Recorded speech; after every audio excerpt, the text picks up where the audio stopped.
The Green Controller. It was a quiet day at Tidmouth Sheds. Percy was all alone. Suddenly, Sir Topham Hatt's car pulled up. Percy was very surprised to see Lady Hatt. "Sir Topham is sick," she announced grandly.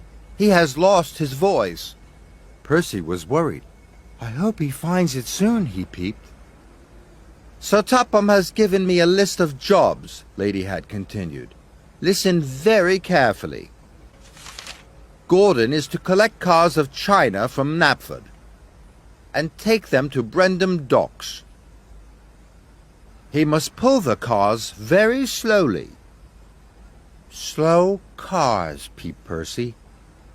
"James is to shunt freight cars in the coal yard. He must be as busy as a bee." "Busy bee," puffed Percy carefully. "And Toby is to take visitors from Maithwaite to the Scottish castle. He must go as fast as Gordon's Express." "Gordon's Express," puffed Percy. "You're in charge now, Percy," said Lady Hatt, and she left. Just then Thomas puffed in from his morning's work. "I'm controller for the day," peeped Percy proudly. "Do you need any help?" Thomas asked his friend. "Controllers don't need help," wheezed Percy, and off he chuffed. Percy found Gordon first. "Sir Topham Hatt has lost his voice," puffed Percy, "so I am controller until he finds it." Gordon was surprised. Percy tried hard to remember what Lady Hatt had said. "You must pull very slow cars," he peeped proudly. "Oh, the indignity," huffed Gordon. Percy had a lot to do and a lot to remember. Next, Percy found James at the washdown. "James, you must be a busy bee," he peeped. James gasped. "Do you mean I have to be painted yellow and black?" he whistled weakly. "Yes, James," Percy said sternly. "But why?" snorted James. Percy tried to peep boomingly. "Because I am controller." And then Percy puffed off. Next, Percy found Toby. "Toby, you must pull Gordon's Express," he told him. "Why?" Toby asked. He was very puzzled. "That's your job," peeped Percy boomingly. Percy felt very important. Later, Percy decided it was time to check on his engines. He knew that's what Sir Topham Hatt would do. Children were waiting on the bridge. Percy peeped hello. But the children were looking down at the track.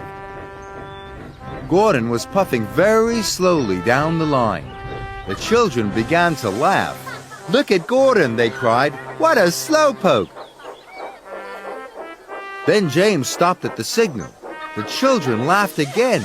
Who was that giant stripy bee, they called. Finally, Toby huffed in with the heavy express. He was very tired. Gordon, James, and Toby heard the children laughing, and they saw Percy watching. Gordon called out to Percy, "I am supposed to be the fastest engine on Sodor, not the slowest," he huffed. "I'm supposed to be the reddest engine," moaned James. "Now no one knows who I am." "I'm only a steam tram," Toby puffed. "The express is too heavy for me to pull." Percy was worried. He knew he had made lots of mistakes.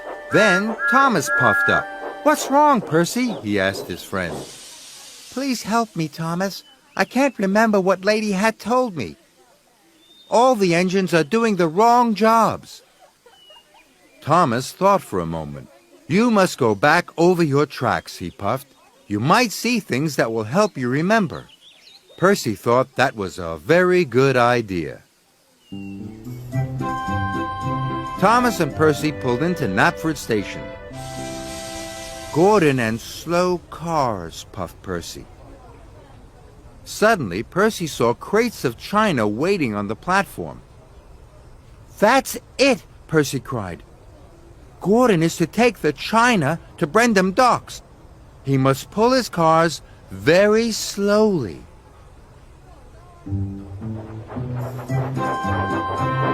Percy and Thomas puffed into the coal yards. James must be a busy bee, Percy said slowly. There were lots of grumbling coal cars waiting to be shunted. That's it, James is to shunt lots of coal cars. So he must be busy as a bee. Finally, Percy and Thomas arrived at Maithwaite Station. Toby must pull Gordon's express, wheezed Percy. Suddenly, Percy saw a group of visitors waiting on the platform. That's it, Percy cried. Toby is to take visitors to the Scottish castle. He has to go as fast as Gordon's express. Well done, Thomas puffed happily. By the end of the day, all of the engines were doing the right jobs.